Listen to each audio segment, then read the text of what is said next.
we have returned. We have new goodies, new microphones. Just trying out our brand new microphones today. We've had a lot of people complain about, and I mean a lot. 1 in 10 people complains about not being able to hear us very well. And we tried a microphone before that kind of failed us, and that's in this video right here. Indeed. So if you want to take a look at that one. These are brand new. These are GoPro, what? They're Movo GM2 lapel microphones. They're powered, so you got some extra boost there. Sounds like they're working real well. You can hear us. Can you hear me now? Yeah, because it's very frustrating when you're trying to watch a video and you can't get the volume high enough. Yep. And even with What? headphones or even with speakers, you just can't hear it. Yeah. We understand that's very frustrating. So Okay then. hopefully we found something that is working. Seems like it. All right. We wanted to talk about our experience with Homeowners Association Board of Directors when we purchased 2 RV spots at an RV resort in Newport, Oregon called Pacific Shores Motor Coach Resort. Yeah. Yep. And I mean, let's face it, the place is absolutely gorgeous. I mean, just wow. Wow. You know, the park is beautiful. It's the Oregon coast. What more do you need to say? But the park itself is also just immaculate. Perfect. You know, the amenities, wonderful. I started out just looking online for any place that we could actually purchase where we could legally sit our coach on it and not be hassled or only get to stay for 14 days or something like that. Right. And There's a lot of that. wasn't really looking for a spot on the coast, but that popped up and we went and looked and just fell in love. It was absolutely gorgeous. So we purchased 2 spots. We looked around really carefully. We purchased one that had an ocean view and one that was over by the outdoor pool because we knew that if we ever wanted to resell these spots, that we needed spots that weren't just cheap and to get into, but that had some resale value. Now we're glad we did that. We've sold both of these spots this last winter, and just in time too. Absolutely, positively just in time. And so I guess we just want to talk a little bit about our experience with this because we were kind of naive when we did this. We didn't have any idea there'd be a homeowners association. We didn't realize what that meant. Really didn't. We didn't realize how high the dues would be. Yeah. Figured if you bought a piece of property, that's your piece of property, and you can do whatever you please on it. That's not the case. To a certain extent. I mean, you can't break the law, of course. We knew we weren't going to have junk laying out around our RV or anything ridiculous like that. But we did think we were going to be able to have our family and friends come with their RVs and stay as guests on the second spot that we purchased. And we did that. My dad and his fiance came and stayed with us for a week or 2. It was really awesome. Yeah, we had a good time. And that's when we discovered that there was going to be problems. Yeah. The manager's calling me and going, well, we're going to need to charge you $10 a day for your people staying on that spot. What? We already pay dues. We already pay $302 a month per spot, $1,800 a quarter for both of these spots. Why would we pay $10 a day? Right. And none of the other owners can figure out why in the world the board wants to do this, except they decided to be these weird, greedy people. Yeah.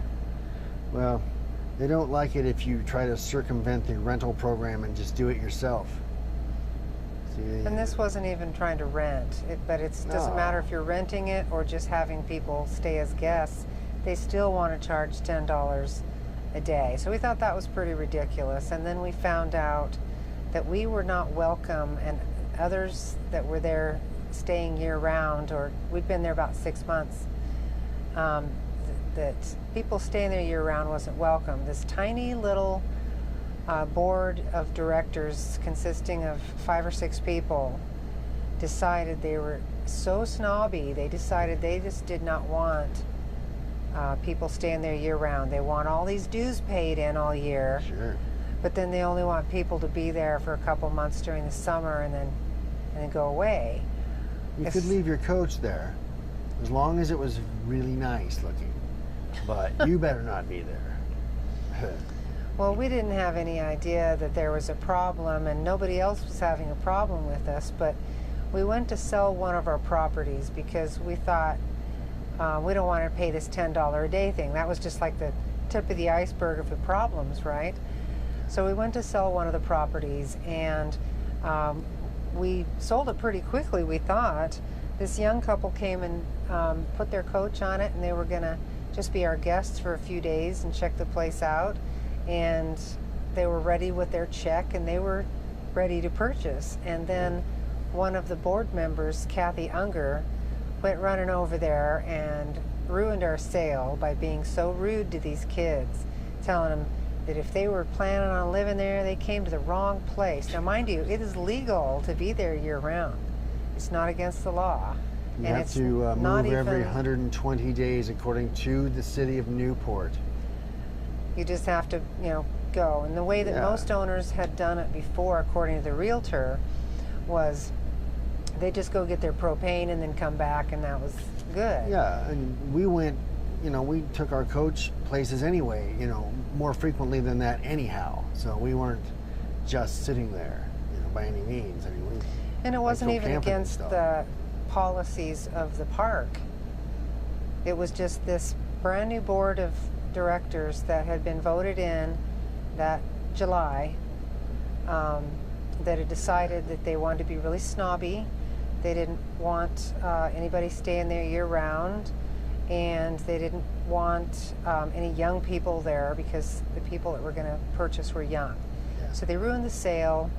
We decided to hire a lawyer, and that absolutely failed. Oh, yeah. This guy, we think this guy was a friend of theirs I'm because thinking so. he yeah. didn't sue her. He didn't do any of the paperwork. He did absolutely nothing, and then sent us a bill for about $1,000 for opening up and reading the emails that he asked us to send him.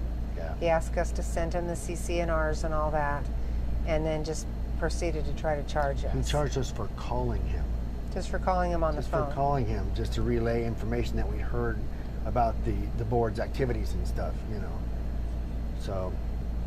So we're kind of naive about how awful lawyers can be and how awful an HOA board can be.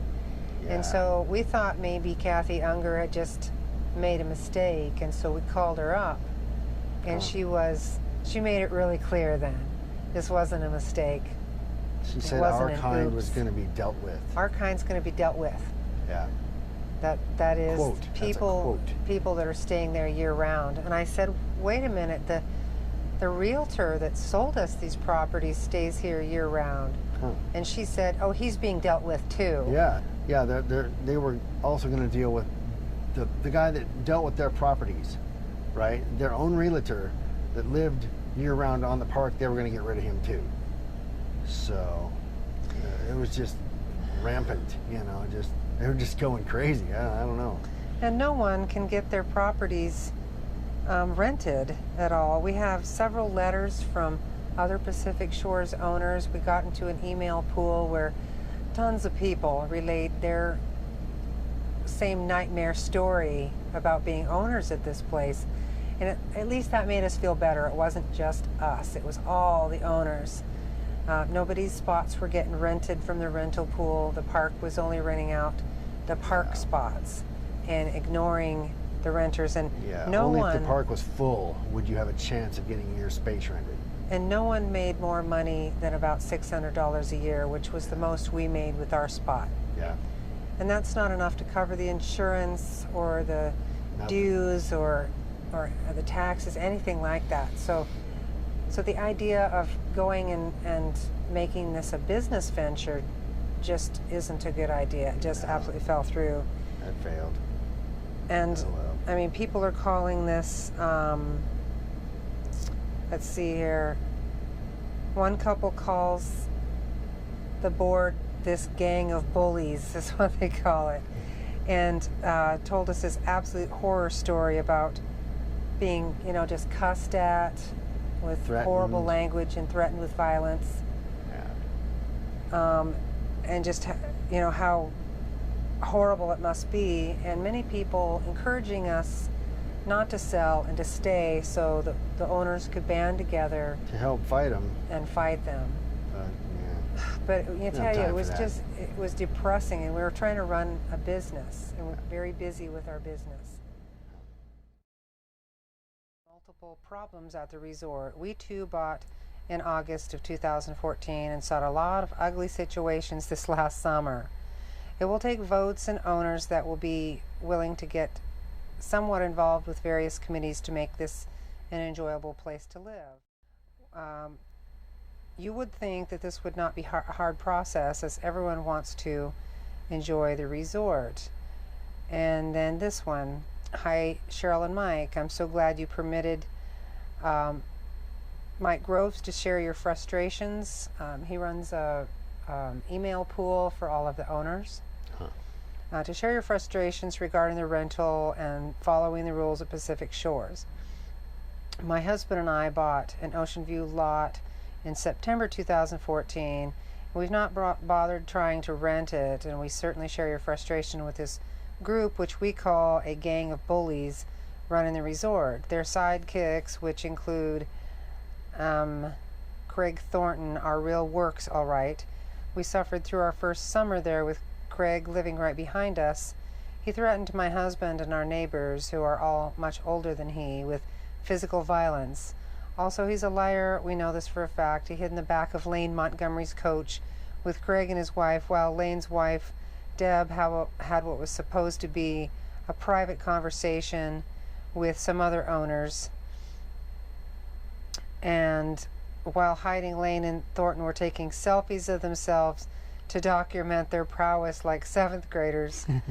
My husband and I witnessed the entire event from our coach and then saw the selfies with our own eyes. When we confronted them about it, we were ostracized and became the target of their gang's bullying.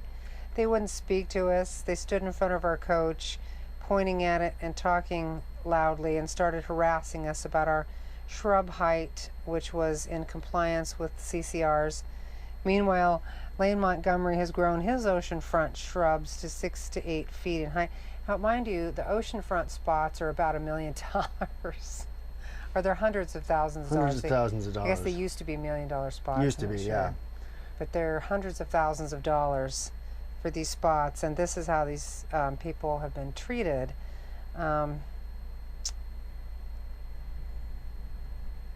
Let's see. Furthermore, the gang We're running out of battery. intentionally parties so much and for so yeah. long it's That's right. ridiculous. We've heard them, as others, make remarks about non-gang members and talking about making so much noise they would drive them all off the hill, as it worked for them, and I think they're trying to do the same to us by not speaking to us. It comes as a rude surprise. Yeah. I've never heard anybody say, oh, my HOA is great. I've never heard that, ever. So. They are the ones that needed policing, and it was absolutely a horrible and depressing experience. So there you go. More later.